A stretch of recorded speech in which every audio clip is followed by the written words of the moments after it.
Okay, so we pick up Patay again. That was an unplanned break there. The one other thing to say about what was not captured in the last two turns of play is that there were some pretty there were some developments, I guess, developments in the game that remind me I uh, why I like playing these games, although they have significant warts that cannot be ignored. Um, and and certainly the game mechanics are not.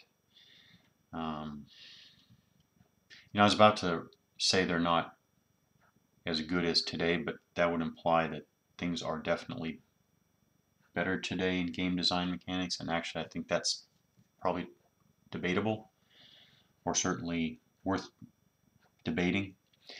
But no, I'll just say that the mechanics doesn't matter whether you compare it to early 90s game design or game design today. The mechanics are just not as elegant and streamlined as they could be. But why do I keep playing these? Because they allow for, I'll reference two things. One, I like that nothing happens too quickly. I like that there's not a sudden shift, and it wasn't clear to me how we got to that point. The pace moves for me at the right speed. In other words, I see units breaking down. For example, here's an example. Here's one example. Um,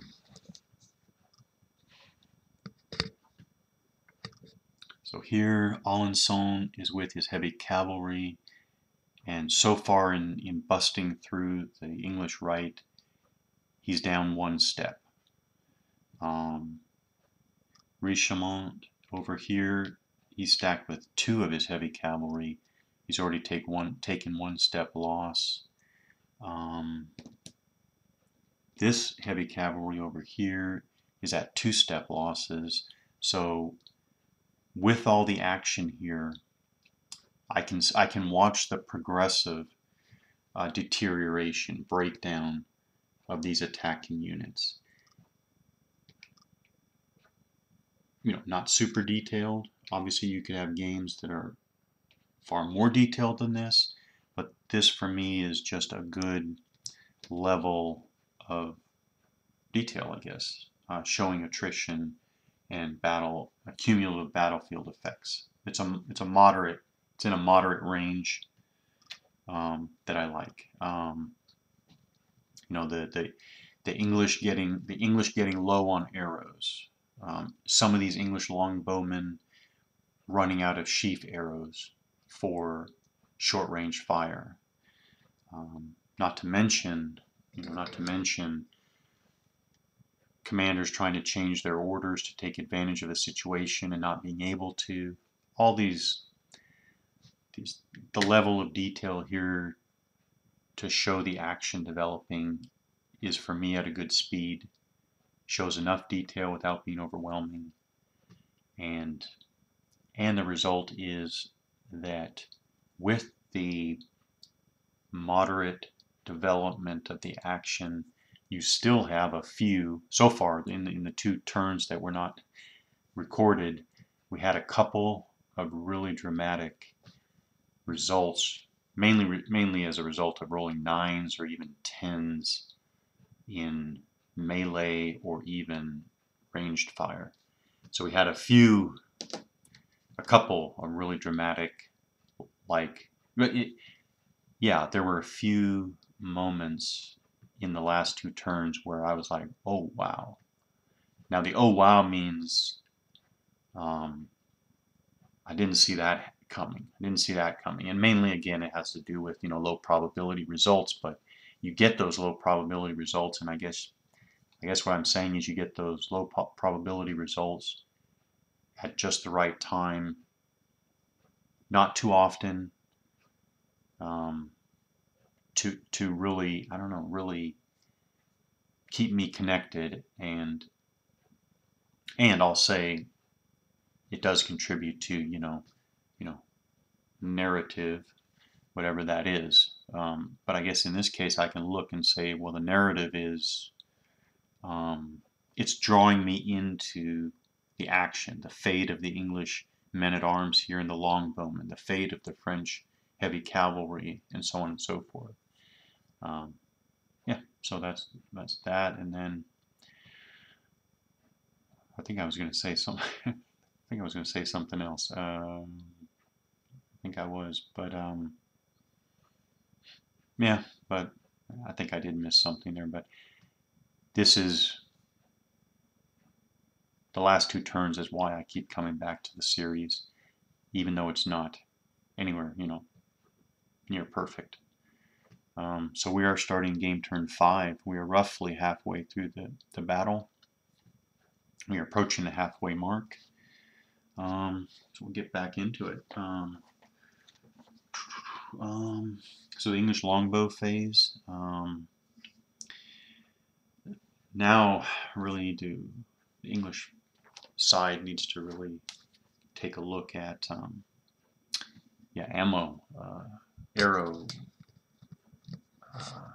availability, bow ammunition availability. So we go down the line. English Q back here. They are completely out. Okay, completely out. So they need to stay put, not move or engage in combat for their friendly portion of the game turn, so that they can replenish 2 arrow boxes, ammunition boxes. So we go down the line. English I is, okay, English I has ammunition available, and they will shoot 3 hexes out to the French heavy cavalry here.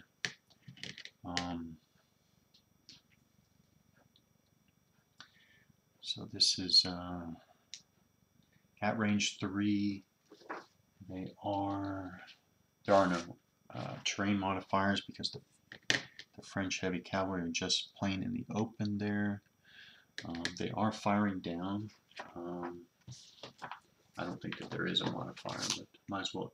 No modifier. So they're simply firing on the Bravo column. They roll an 8, which is pretty good. That is a 1-step loss. So the English longbow fired down from the hill there and hit. And so starting again from the top, what the rules specifically say, and this is underneath the fire table, 1 equals the top combat unit in the target hex suffers a step loss, and all combat units in the hex check morale. That, by the way, reminds me of how the rules have confused me from time to time, what constitutes a combat unit and what doesn't. It seems like in some parts of the rules, a combat unit is different than a skirmisher, whereas other times it makes it sound like a combat unit is a skirmisher and a non-skirmisher unit. So I don't know. But in this case, we know the heavy cavalry takes a 2nd step loss. Okay, so to review, the 2-step loss marker means that each of the values on the affected unit are reduced by 2. So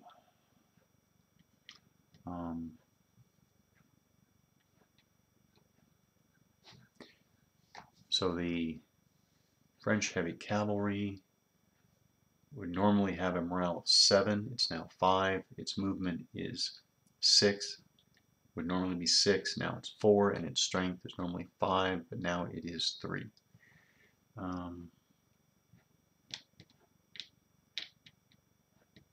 me double check that it actually affects the movement allowance. Yep. The unit has its combat strength, movement allowance, and morale rating reduced by 2. So it does. Now he has to check for morale. It says morale is reduced to 5, but we get to, well, he rolls a 3. And we get to add 1 because he's stacked with his leader, Richemont, a leader, Richemont. So it's 4, which is underneath 5, so he actually passes his morale test. But the full strength heavy cavalry unit stacked beneath still has to check morale. Ooh, he rolls a 7. Oh, but that's okay. 7. I'm sorry, subtract 1 with the leader. Lower is better. Subtract 1 for the leader. Stack with the leader. So he passes fine. Yeah. So it's 7 minus 1 for Richemont is 6, which is underneath. Which is equal to or less than his morale of 7. So he is fine. So the result was a step loss, but no morale. Results. Now English I. Subtract another arrow box from the track. That particular unit, excuse me, is out of regular arrows, but still has 2 remaining sheaf arrows available. We go down, continue down the line. These 2 longbowmen down here.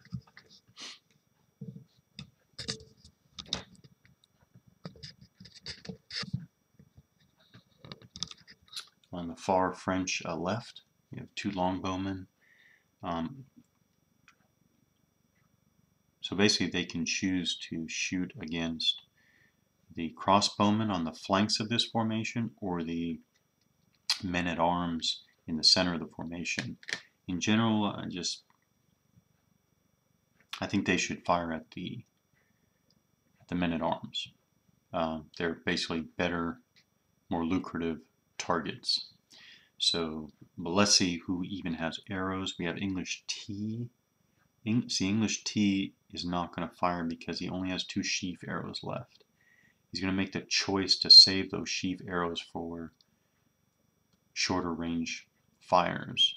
English R, is in exactly the same spot, exactly the same situation. So now we have a situation where both of these longbowmen have to choose whether to waste sheaf arrows on longer range fire or save them for close range combat. And just to experiment, I'm going to split the difference. T will hang on to his R will hang on to his sheaf arrows and not fire. T is going to go ahead and use one of the sheaf arrows at 2 hex range, which means that it's treated as a regular arrow. So that's on the B column. Oh, he's going to fire at the men-at-arms here. Ooh, and that was a waste. He rolled a 2, misses. That was just a waste. So T loses another sheaf arrow, and he's down to 1 sheaf arrow ammunition box remaining before. Yeah. So R will try to replenish this turn. So that's the English longbow phase. We go to French command phase. So yeah, so 2 things to look for. Do I need to change orders and attempt to change them? And do any heavy cavalry need to check morale so that they can charge? I don't see any charges. And I could certainly charge with the French heavy cavalry over here, but they're all weakened. I think they're all weakened, which is not completely out of the question, but I guess I'll experiment with them using normal combat and foregoing the charges. Lahire back here is still trying to reform his unit, basically. I need to remember the routed unit under there. Dunois is waiting to soften up the Dunois here is waiting to soften up the English left before he charges with his heavy cavalry, so I don't see any heavy cavalry to deal with, so we're back to changing orders. Alençon has an attack order, and I think he's going to continue. He's going to continue pressing the attack. Richemont has really just gotten into the combat with his attack order. He's going to press on.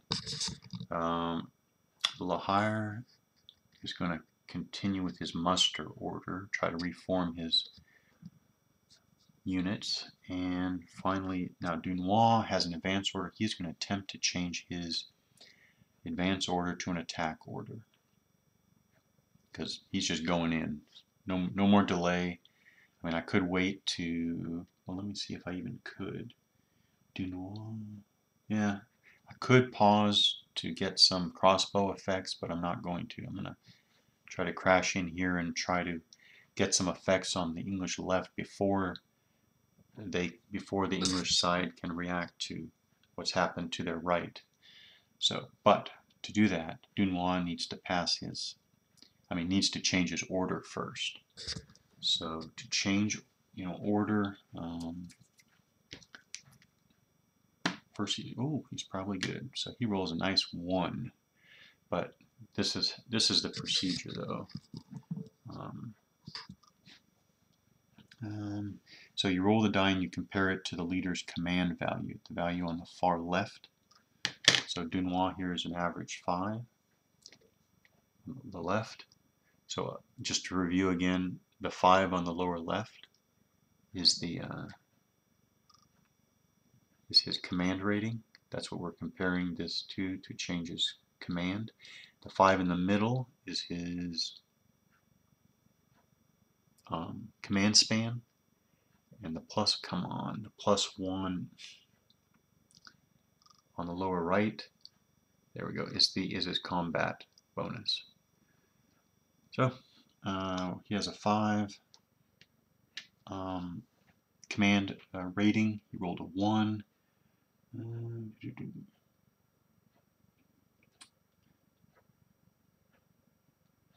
Just if the leader is within the command span of an overall leader, you subtract 1 from the die roll. Actually, Richemont's way over on the other side of the field, so that doesn't apply. A leader stacked with an overall leader, he's not stacked with Richemont, but in that case he can automatically change his command sheet. Okay, so he clearly rolls, he's good, he passes, he can change his order, so I'm going to take this advance order and turn it in for an attack order. So now Dunois is ready to, well, now the attack is going in. So that was the French command phase. We go to the French movement phase. See if anybody's out of command. Okay, checking for who may be out of control, out of command range. There might be some guys here out of control. Okay, this is how we do how we check this. Alençon is the commander up here, way up here in the front. It's clearly 2 hexes to his other heavy cavalry. That's fine, but he has his infantry way back here. First we go 1, 2, 3, 4, 5, 6. His command span is 6, so the infantry unit is within the command span. However, we are going to check for we're going to go over something though it doesn't apply here.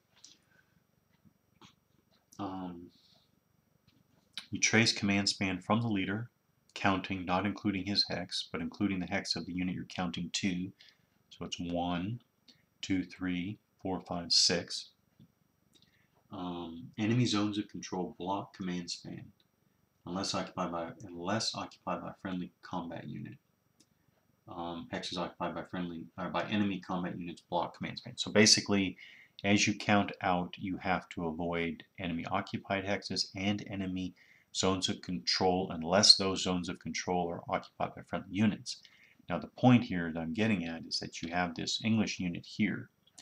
If this English unit were not routed, then you would have to count around it. So you'd have to go something like 1, 2, 3, 4, 5, 6, in which case you going this way anyways, you could not get to the infantry unit you're trying to, or the men-at-arms you're trying to get to. Maybe you go, well, you can't go here either because this zone's Zoc. So you go, maybe you go 1, 2, 3, 4, 5, 6, and you're still short.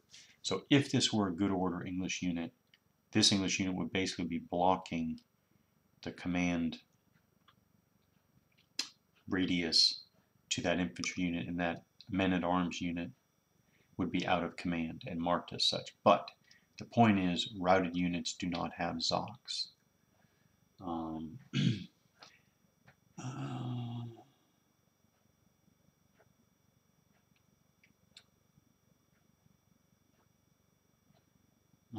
Oh, the other thing to remember, this is something to remember, is that combat units exert Zocs through their front and flank hexes, but not to their rear. That can become significant in some cases. Routed units have no Zocs. That's listed as a specific exception. So yeah, so his command span just goes straight to the men-at-arms unit because the routed English unit is not blocking his command span or radius. All right. So we went over that. So now who else? We're checking everybody else. Also I need to remember Joan of Arc's morale effects.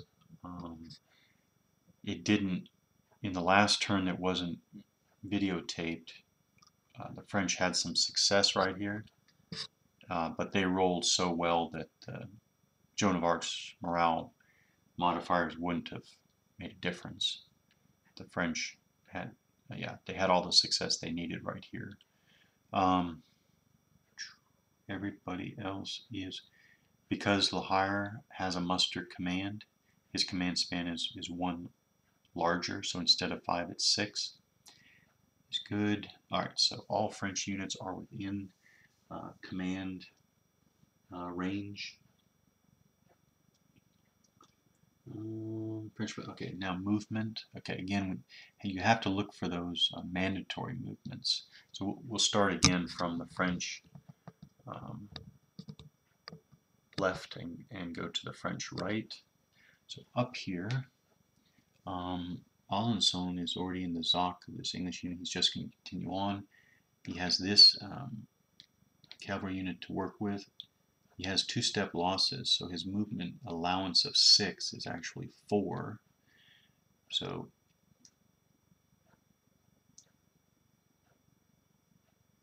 he will go ahead and try to pursue that skirmish unit because he can. His first, let's talk about facing changes and movement, because this system has a very particular way of handling that. So combat units face a hex, was it must face a vertex. Okay, vertex. In this game, it's never hex sides. It's always hex vertexes. So here's the heavy cavalry unit, French heavy cavalry unit. He wants to move up here to pursue the English longbowmen. So how do we do this? So facing determines how you define hexes, right? So the 2 front hexes are front hexes, 2 side hexes are flank hexes, and the 2 to the rear are rear hexes for rules purposes. So this combat unit exerts a Zoc into his flank, front, and flank, but not the 2 rear hexes. So a combat unit may change facing in any direction only during the movement phase and at the end of the combat phase if it took part in melee combat. Combat units may change facing without moving from a hex they occupy. Exception: heavy cavalry units that are charging may not change facing except at the end of the combat phase. Non-charging heavy cavalry units may change facing. So facing affects a combat unit's zone of control and combat. Skirmish units have no facing. All hex sides are considered front.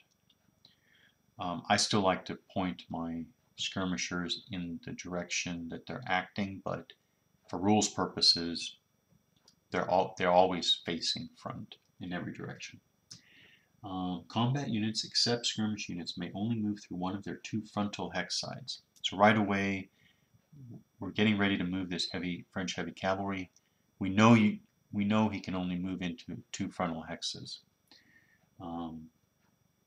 When changing facing during the movement phase, change in the first hex in which change takes place is free. So basically, the first facing change is free. Any ensuing change costs 1 movement point per hex in which facing is changed. The cost is per hex, not per hex side. Since skirmish units have no facing, they never pay facing change costs. Okay, so that's it. So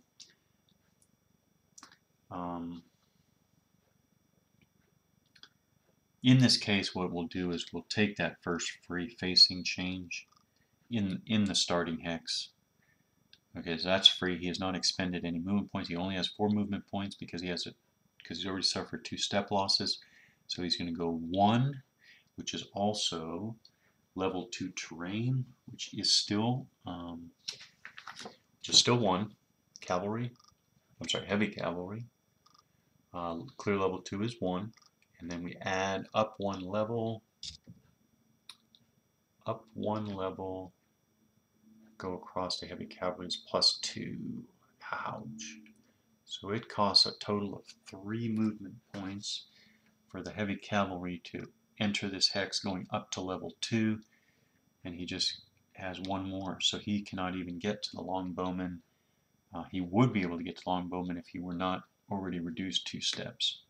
So he is done moving. This heavy, men-at-arms back here. I'm going to go 1, 2.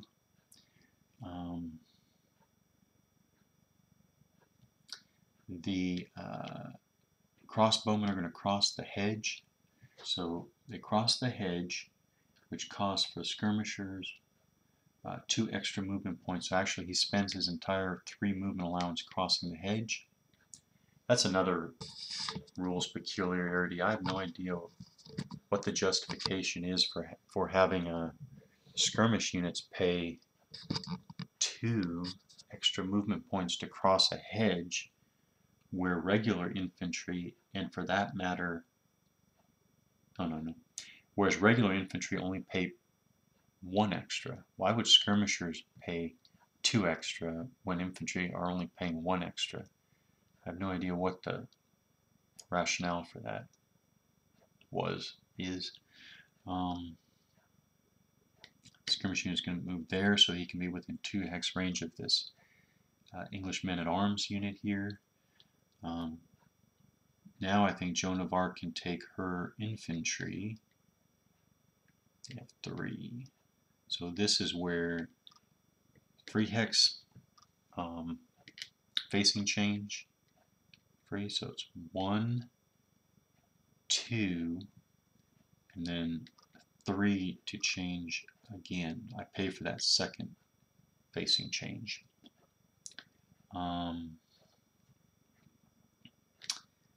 Crossbowman moves around so we can get a target.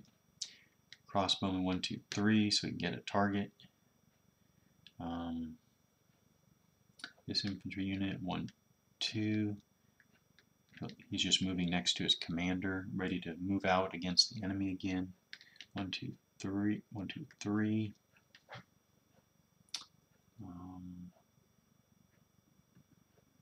Now, can the routed unit back here move? Routed units can move, but they're very, very limited. So, routed combat units and command ships. Routed combat units follow no commands. Instead, they may be moved up to 1/2 their movement allowance away from the closest enemy combat units during the movement phase. They may not move closer to an enemy unit during the movement phase. So there is no opportunity for him to move towards his commander, because moving towards his commander is towards enemy units. Now we finally have Dunois. 1, 2, 3. That's interesting. The French.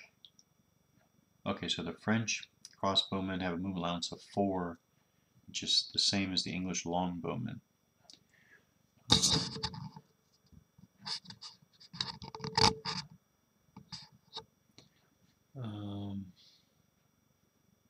So we're going in.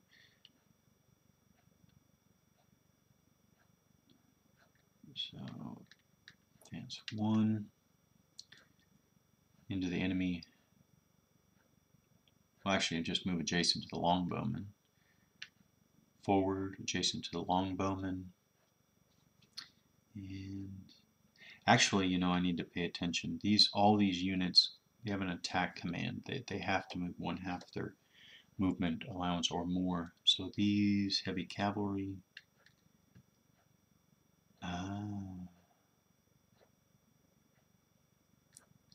Okay, so they have a movement allowance of 6. So they must move a minimum of 3. So 1, 2, 2. First hex change is free. Boom. They've spent 2. They are heavy cavalry. So what do heavy cavalry pay to cross the hedge? I think it's 3 or 4. It is 4. So actually they don't have enough to cross over the hedge. Okay, so they will go 1 more. That's 3. 1, 2, 3, 4. Oh, there we go. 4 and 5. So actually they just went around the hedge.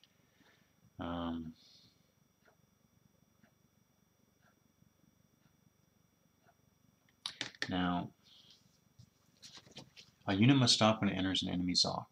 It may move no further in that movement phase, regardless of how many movement points it has remaining.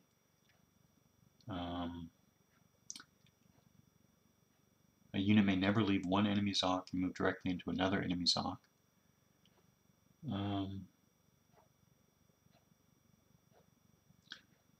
The question is, can the French heavy cavalry just pass right by this English skirmisher?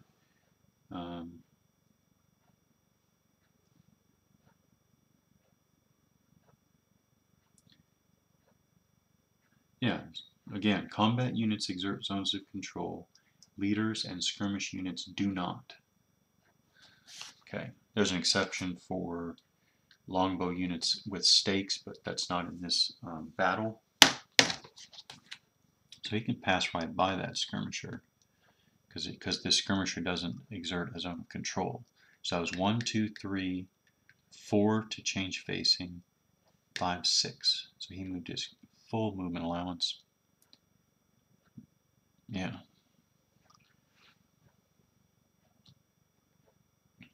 Alright, French movement phase is complete. Go to French player combat phase. We start with British defensive fire. Go right down the line again. Again, Q is oops.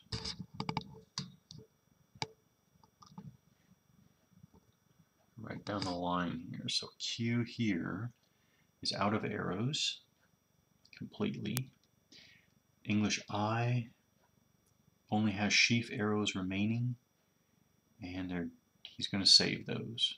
He'll decide to save those. English T only has 1 sheaf arrow left. He will use that to fire at the adjacent French men-at-arms.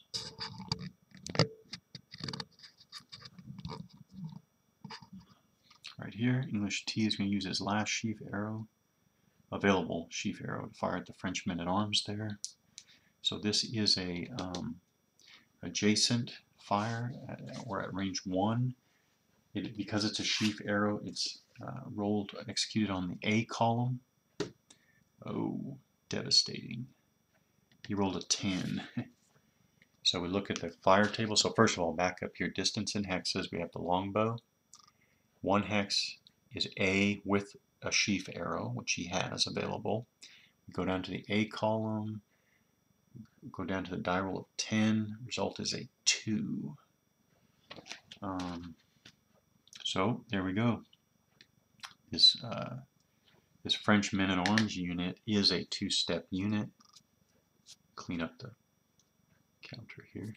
So it is a 2-step unit. So it is blown away. Blown away in a single longbow attack. This is full strength side. Flip it over for 1-step loss and removed for 2-step losses. So now the French have lost 2 men-at-arms units. That's pretty bad. Pretty bad for them and their side. That was a perfect roll that the English needed, because now English T is out of arrows. Mark that, out of arrows for now until replenishment. English R on the end. And now again, he can fire in any direction because he's a skirmish unit. He could fire into Dunois, which is probably the better thing to do actually.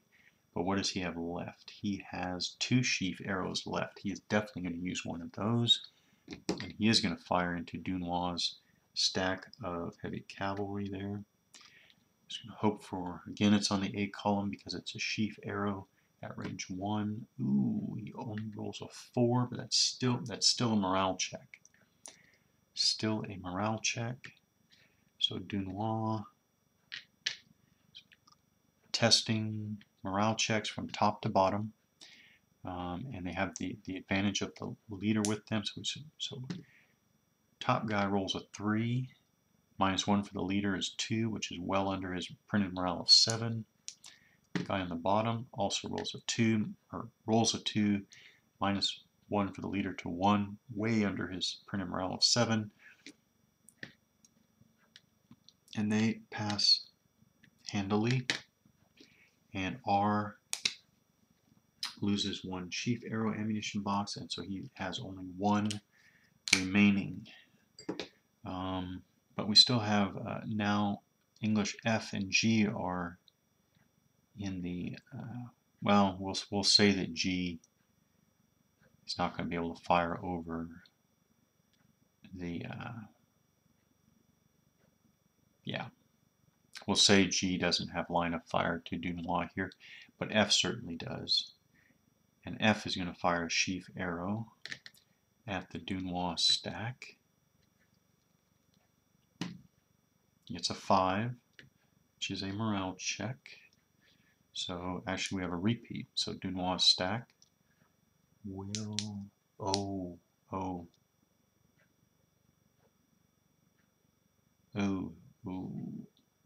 Here, this is very, very important. This is, I think, one of the most significant reasons for this rule that I'm about to review again. I think this is where it matters. So the rule is, again, very, very important. Frequency of checking morale. A single unit may be fired on more than once during a single fire combat phase. This is a single fire combat phase. He is being fired on again by another English longbow unit. Note that however many times the defending unit may be called upon to check morale as a result of enemy fire, i.e. as a result of the fire table, as a result on the fire table, it only does so once during any single fire phase. Subsequent requirement to do so is ignored. What that means is after the first longbowman in the same fire phase here, after the first longbowman got a morale check result from the fire table on Dunois' stack, when the second longbowman fired, he's basically looking for step loss results because another morale check, as he got, is ignored because Dunois already checked once for morale this phase. Yeah, so very important. Basically, when you double up on a target or triple up, etc., if you get a morale, after you get a morale check, you're then only looking really for step loss results. Yeah. No, I'm wondering one case. only checks morale once. So I guess what that means is the first longbowman fires, rolls a 4, which is a morale check result. Dunois passes the morale check. Another longbowman fires. If the longbowman gets a 1 or a 2, you assess those step losses immediately. But I guess you don't do the following morale check because, again, you already did a morale check.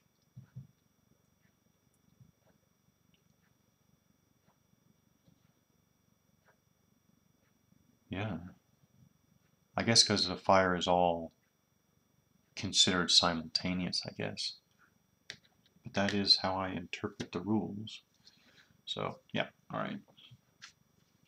So that was English F. Mark off a sheaf arrow box on the ammunition track, and that is it for English defensive fire. Now we go back to French offensive fire. French offensive fire. Some of them are running out of arrows. Go right down the line. French crossbowmen here. I don't see a target. Here though, this crossbowman can fire at the Englishman, -1 for the hedge. French crossbowman, 2 hexes away to the English men-at-arms, -1 for the hedgerow there. So he rolls, I knocked it over, he rolls an 8. -1 for the hedgerow is 7. 7 on the C column for 2 hexes away. For a crossbow, 2 hexes away is a morale check.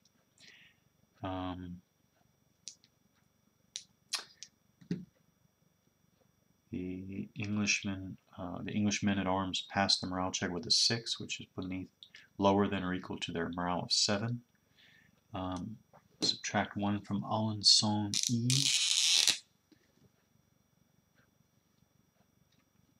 I'm going to go to Le Hardy. Will fire at, I think they'll try to take Talbot out here. Try to mess with Talbot. So this first crossbowman, 2 hexes away, -1 for the hedge. 1, not even close. So that's Le Hardy. Oh, I'm sorry. Le Hardy is the one that is out of arrows. Okay, so this is see, now is where you have to pay attention to. I can't remember if I moved him or not, so I'm going to assume that he did move. And if he moved, he doesn't get. So he should have. If I did move him, I should have left him in place and not moved him, so that he could replenish arrows. All right, wasn't paying attention to that. Well, Le Hardy will fire 2 hexes away at Talbot. 5 -1 for the hedge is 4, which is not enough to get a result on C column. He has 1 remaining ammunition box. Now we have Richemont F. Fire at Talbot as well. 3 -1 is 2. Not good. Richemont F. And then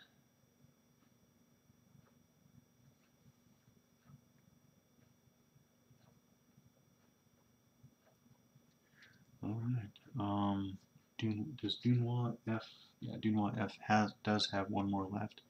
He will fire at the English men-at-arms here. Same, oh, there we go, a 9. 9 -1 for the hedge is 8, which on column C is a morale check. So the English men-at-arms here have to check morale. They roll a 2 and pass the morale check. Fine.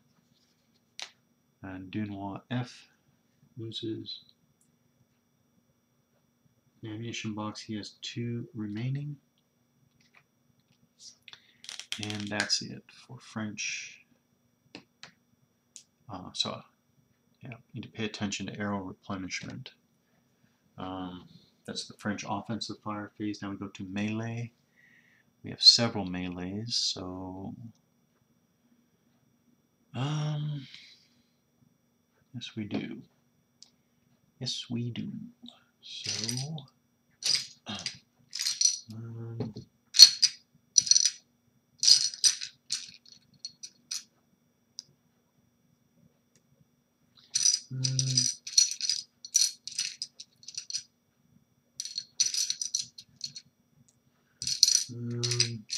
dig for markers.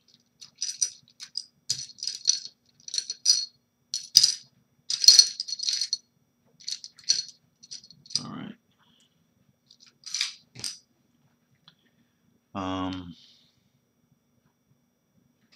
Still can't remember if I decided this is mandatory or not, but I'll do it anyways.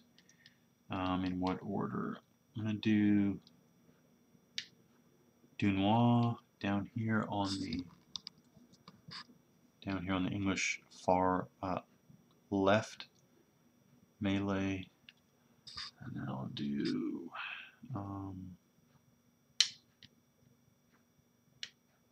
Alençon on the English far right, and Richemont here. So actually, all of these are I guess these are these are certainly mandatory combats because they have attack orders and they're adjacent. I assume that being adjacent to the longbowman, I'm going to assume that that's also a mandatory attack. So we'll go here to the here to the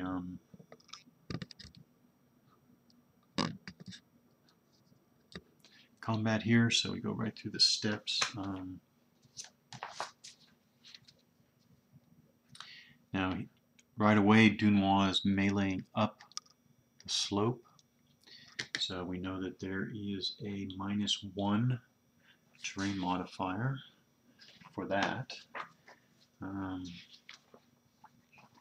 So I announced all the combats. Okay, so Dunois, his heavy cavalry are first, you have to pass their own morale checks to combat. First unit passes with a modified 2, and the second unit passes with a modified 3. Now,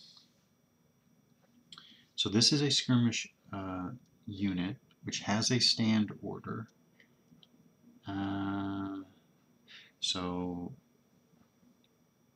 right here, the English longbowman will retreat if he rolls an 8, 9, or a 10, which, by the way, this is a good example of the rules. I noticed the other day that in 2 different places the rules say skirmisher has to roll an 8, 9, or 10.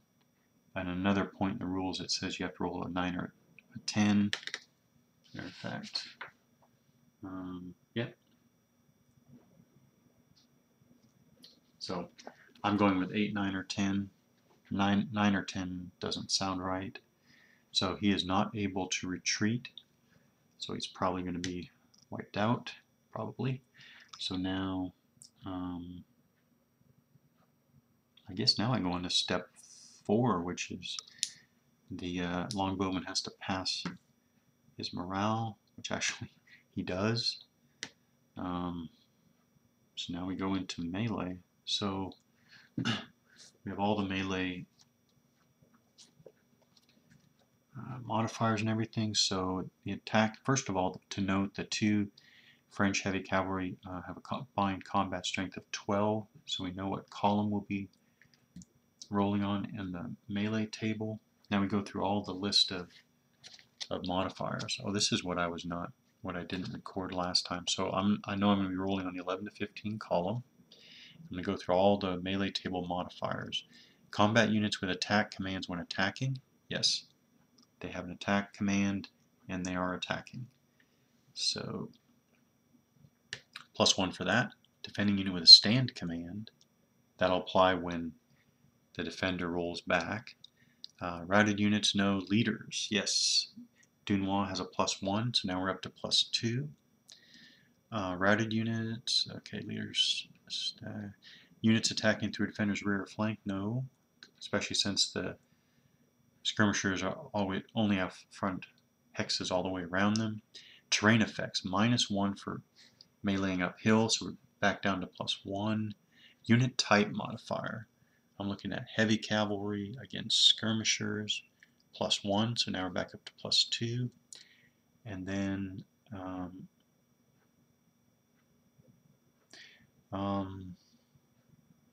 no stakes. Now, we're going to play with the optional melee odds modifier, but I just want to make sure that it actually applies to skirmish units. Before resolving melee, the attacker should compare his attacking strength points to the total strength points of the defender. A ratio is created, rounded in favor of the defender. The attacker receives a... Okay, so I don't see any difference for skirmish units. So this is a combined 6 and 6 is 12 attacking, 3 defending, gets a 4-1, which gets a whopping +3 on the table for 4-1 or more. +3, so we had +2, so we're adding 3 more for +5. +5, so the French roll a 10. No. Okay, so what happens is rolls a whopping 10. +5 is 15, which is obviously the highest row, 12 plus. Come over, oh wow, it's still only 1. I would have thought it was a 2, but actually to get 2, you have to get way up to the 21 to 25 column. Huh. Alright, so it's still a 1. Everything is simultaneous here in melee, so I take my little red die for blood, put a little 1 there, and put it behind the unit to remind me to assess that at the end of the combat. So now we go back to the English, and we'll see what chance they have of harming the French heavy cavalry. He has a melee strength of 3, so it's on the first column, the 1 to 3 column of the melee table. So we go right down the list again. They're not attacking. Okay, defending combat units with a stand command, yes, +1. Routed leaders, rear or flank hex side, terrain. He's meleeing down 1 level, no modifier. Unit type, it's skirmishers. Meleeing heavy cavalry is -2, so now we're down to -1. And actually, I was doing that wrong before with the melee odds modifiers. Note that it looks like it's only attacker. You don't do the reverse. You don't use the same table for the defender. Yeah. So we're -1. So -1. Yeah. So he rolls a 2, -1 is 1, nothing on the table. So he did not take out any French heavy cavalry, and we go back to assess the combat results. We have a little bloody 1 to remind us. He is a 1-step unit. So he is gone. That's the 4th English longbowman destroyed. And now they're not charging, so they don't get the extra move in combat. But they advance into the hex. So I want to advance here, but you always want to pay attention in this game what's mandatory and voluntary. If a defender vacates a hex as a result of pre-melee morale check, melee, or skirmish unit withdrawal, the attacker must advance 1 combat unit into the hex vacated. If the attacker has 2 combat units stacked together, he may advance both. That's exactly this case here. At least one of those heavy cavalry must advance into the vacated hex, and I have the option to advance both of them. So that's the end of melee 1. Up here to melee 2, right here. So now we have a more even fight. We have 1 French heavy cavalry that's already taken a step loss. So his current strength is 5, -1 for the step loss is 4. So we know what column he's executing melee on. It's the 2nd column. Alright, we go right down the list. I'm sorry, I'm getting out of order again. Let's pass his morale check first. So his morale is 7 minus 1 for the step loss is 6. 5 minus 1 for the lead. 5 minus 1 for the leader is 4. He passes his morale check. Now there is no retreating for the English men-at-arms because they're not a skirmish unit or cavalry unit. So he has to pass his morale check. He does not. He rolls an 8. His printed morale is only 6. So he actually routs immediately. Going straight back 1, 2, 3. They don't have facing, so it doesn't matter. I think it doesn't matter. Put a route marker on there.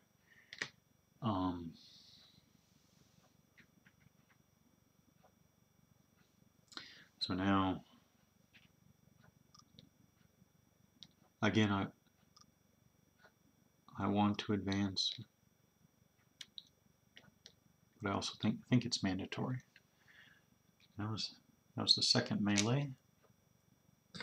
Now over here to the third melee. Similar. Okay, so similarly, let's see what we got here. Okay, so the top unit is 7 minus 2 for 2 step losses is 5. 5. He rolled a 6, but it's minus 1 for the leader is 5, so that's equal to or less than the morale, so he actually passes. The good unit below, good unit below rolls a 10, minus 1 for the leader is 9, which is above his, so he will not take place. So here you have a case where, even though they're stacked together, the weakened unit with 2 step losses now is committed, but the full strength unit below, for whatever reason, is not committed and it will not take part. So what you thought was a fairly strong attack is now, it's actually now winds up to be roughly an equal fight at this point. But now the English men-at-arms have to pass their morale check. They rolled a 3, so they're in the fight. So now, simultaneous combat. So the English heavy cavalry, they have a printed strength of 5, minus 2 for the current step loss is only 3. So we're really on the lowest table. So they have attack command plus 1. Richemont's with them plus 2.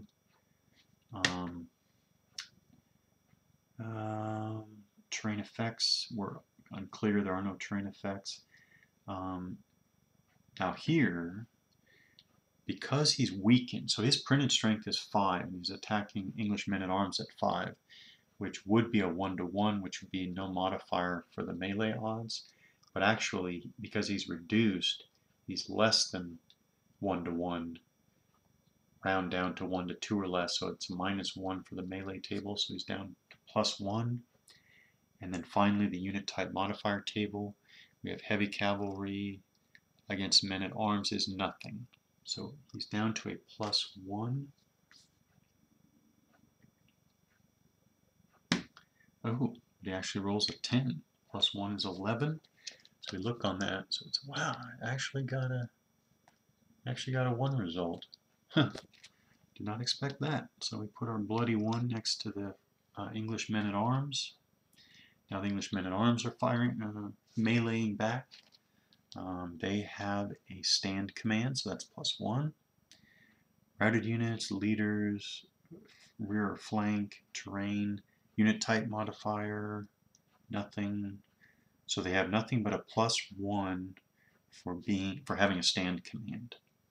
So he rolls 7. So 7 + 1 is 8 on the 5 column. And I go down to 8 is a morale check. So the French get a morale check. So now we assess the results.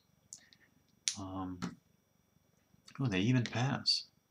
So it's 4 minus 1 for the leaders. 3, which is well under his current morale of 5. Wow. Now back to the English men-at-arms. They take a loss, step loss, and now they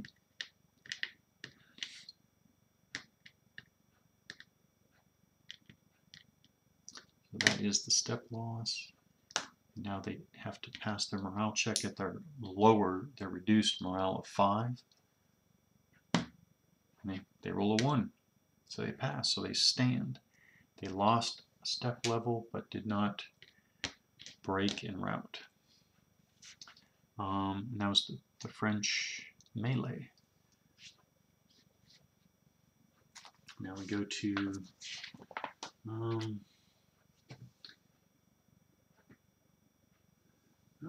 English player rally phase.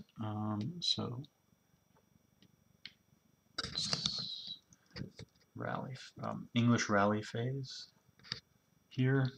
So we look, we say he is within the command span of Fastolf here. Fastolf. 2, 3, 4, 5. So he rolls. He rolls a 3, which is good. We have to add 1 for being routed as 4, but that's still below his morale of 6. So he actually rallies. So we remove the route marker. Over here, now we have the situation where the unit is, well, he's not even in the command span of a leader, and he's in an enemy Zoc, so he just sits. And he can move away from these enemy units later, but now he does not attempt to he does not have an attempt to rally.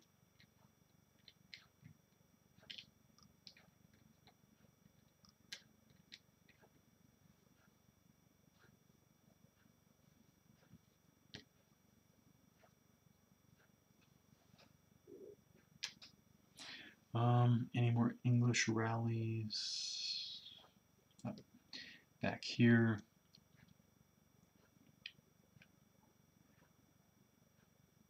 I'm way off the board up here, but way off the camera up here. This routed unit is not within the. He just sits there because he's not within the command span of any leader. Alright, that's the English rally phase. English command phase. They're going to stick with their stand orders.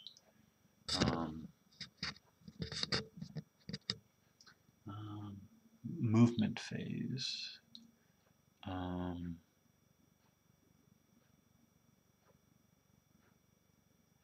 Now we have. I'm going to mark Q because I want him to try to replenish arrows. Actually, I should go through and make sure I'm tracking everybody who needs to. So that is Q, yes. I. See, I is going to try to do so as well just because the French are coming, right?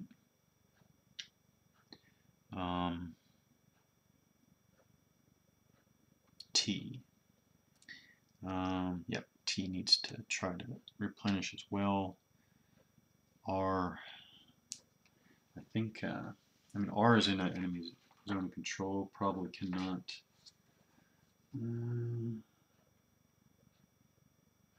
Well, I'm sorry. Zoc doesn't really matter. But what does R have left? Oh, R only has 1 sheaf arrow left. But he actually wants to use the sheaf arrow on the reduced French men-at-arms. So, okay, so these 3, I'm marking these 3 because I want them to try to replenish arrows. So they need to not move or conduct any combat during this friendly movement combat phase stretch here.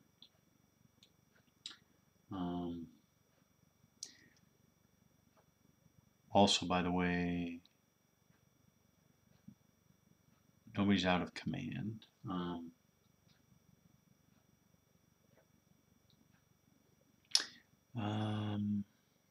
Yeah, okay. There is movement though. So English goes 1, 1.5. No. He's going to go.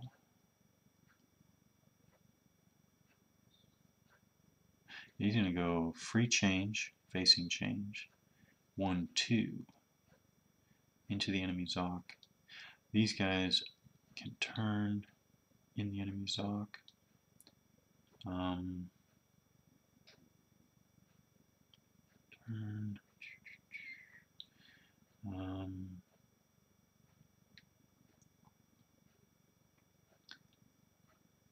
So this is how we do this one. Free change to move here, 1, and then 2 to face change. Change facing, back again. So in effect, it's a rearward move. I'm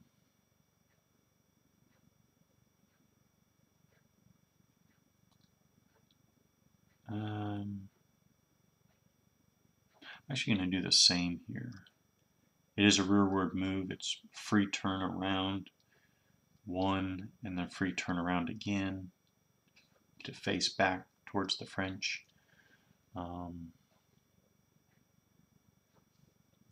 Leaving enemy Zoc. Leaving a Zoc. A combat unit that begins a movement phase in an enemy Zoc may move out of that Zoc if it has a retreat, stand, muster, or reserve command, and it is in command. Routed units also may also leave an enemy Zoc. Okay. So that was all legal, especially because they have stand orders. This unit, is going to move half of his movement allowance, which is only 1. He's going to move 1 away from these French units. I'm talking about the English unit that was up here in the enemy Zoc, moves back 1.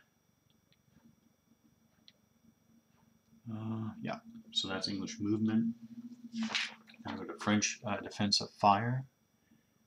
What do we have? We have some defensive fire here. Who's left with ammunition? I know. Yeah, this is,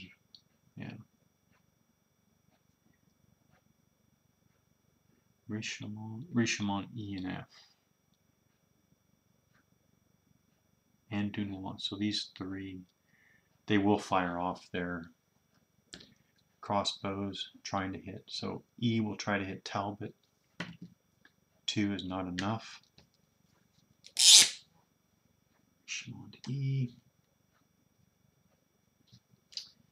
Then Richemont F will try to hit Talbot. 1.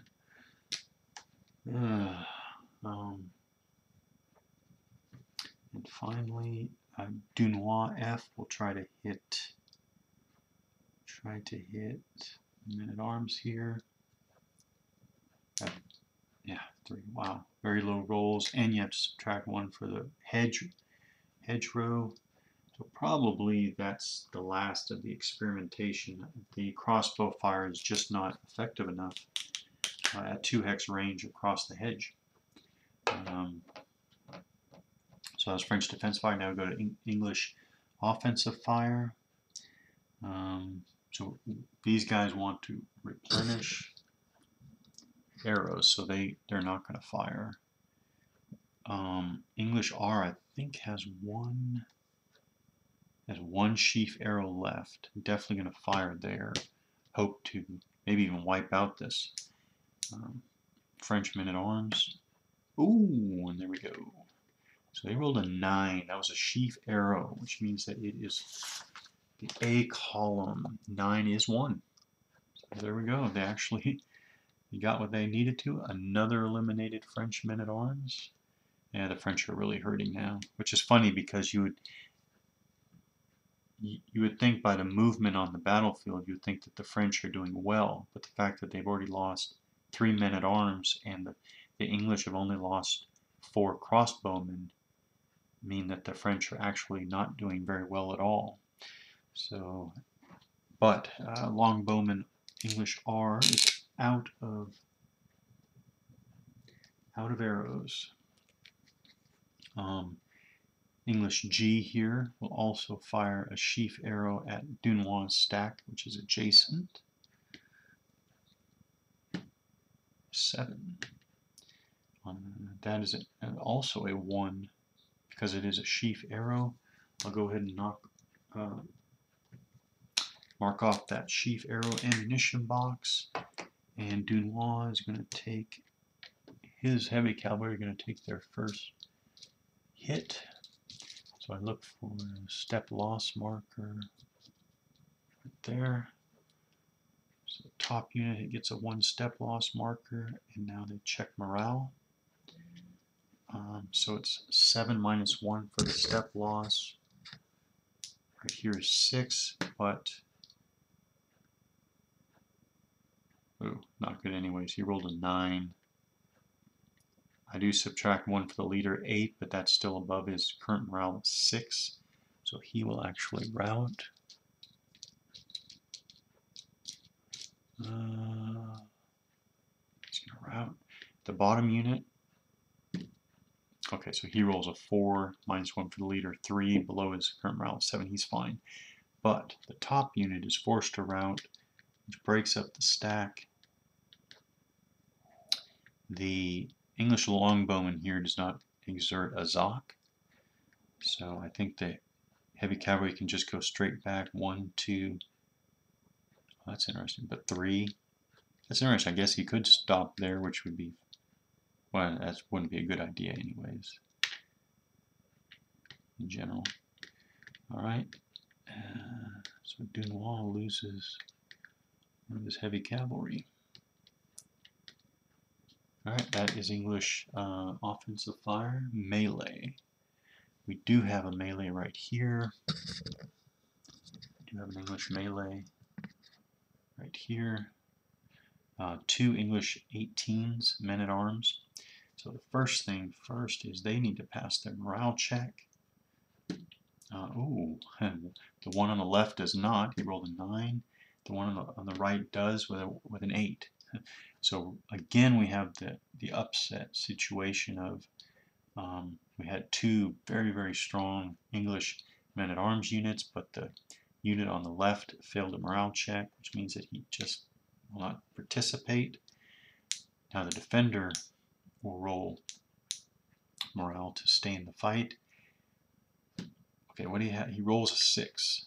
Subtract 1 for the leader is 5. His current morale is, I think, 6. Current morale is 6. So he passes. He is in the fight. Now we go to resolving. Go back to the English. So we'll write down the combat procedure. They're not attacking with an attack command. Routed leaders, rear or flank. Terrain, I think we're all on level 2 terrain. Let's see the modifier. Yeah, so he has 2 to 1 because the current strength of the heavy cavalry is 5 minus 1 for a step loss of 4. The English strength is 8. So he has 2 to 1, which means he has +1. And finally, men-at-arms against heavy cavalry unit type modifier table is nothing. So he has +1 for the odds modifier. Yep. +1 for the odds modifier. And he rolls an average 6, which is a morale check. So he gets a morale check on the French. Now the French attack back. They have an attack command, but they're defending, so it doesn't apply. Routed unit leaders. He does have +1 for the leader. Unit type modifier. I'll say just +1 for the leader. He rolls a 7. 8 with the leader. 8 on the 4 column is a morale check. So both sides, the result is both sides have a morale check. The French first. 7. This is going to be close. So he rolls a 7. -1 for leader is 6. His current morale is 7, minus 1 for step loss is 6. We just barely passes with equal. Oh, and the English roll a 9, which is way above their current morale of 6, so they actually rout. Okay, so his leader's over here. He's going to route this way, 1, 2. Well, actually, that would make him... Now let's look at those retreat stipulations. I think he's just going to have to go back, though. Cannot move across a hex side or into a hex, which would be not prohibited during regular movement. Cannot enter an enemy-occupied hex. Cannot enter enemy Zoc. Cannot retreat off the map. Oh. It's actually specified now. Cannot enter a friendly occupied hex. Oh. So once again, there is no... This is why you gotta check these little details. There is no stipulation that you can't move closer to enemy units. You just cannot enter an enemy occupied hex, and you cannot enter an enemy Zoc, even if the Zoc is occupied by a friendly unit.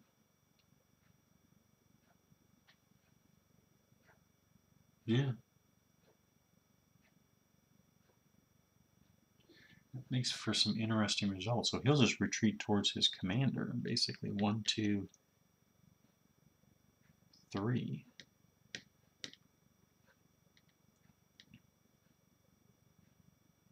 Yeah, just do that. Let's see what the results are of that. I think he followed all the rules. 1, 2, 3.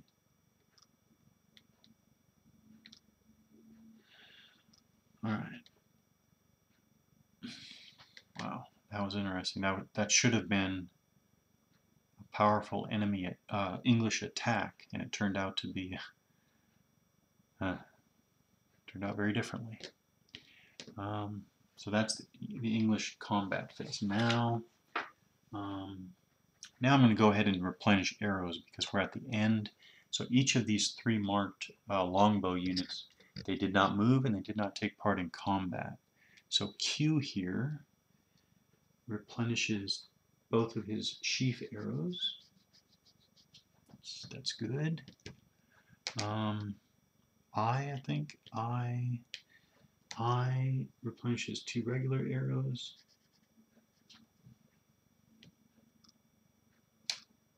And T punishes 2 sheaf arrows.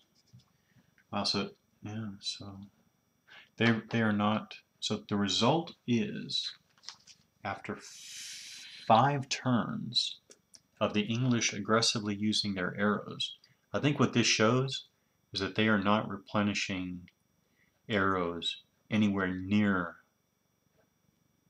their rate of expenditure, which is good. It seems like the ammunition record sheets are actually working. At least it suggests that. And then we have, finally, we have the French rally phase. We definitely have some French rallies. We'll start way back here so I don't forget him. So he does 5. He rolls a 1. Stumble my die. Okay, 1 minus 1 for the leader, 0. Easily recovers. That's nice. Back here. 7. Ooh, 7 plus 1 for being routed is 8, which is higher than his morale of 7, which means that he routes 3 more. 1, 2, 3 to the village. That's not good. Yeah, it's not good.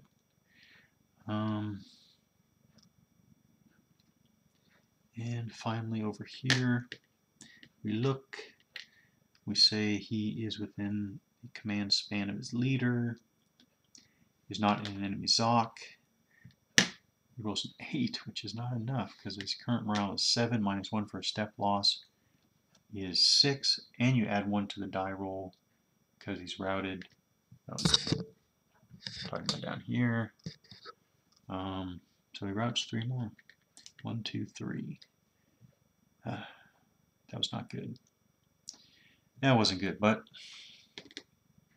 they're really, successes and failures in different parts of the battlefield, which is makes for a very interesting game so far. So this is the end of game turn 5, and we'll start game turn 6 later.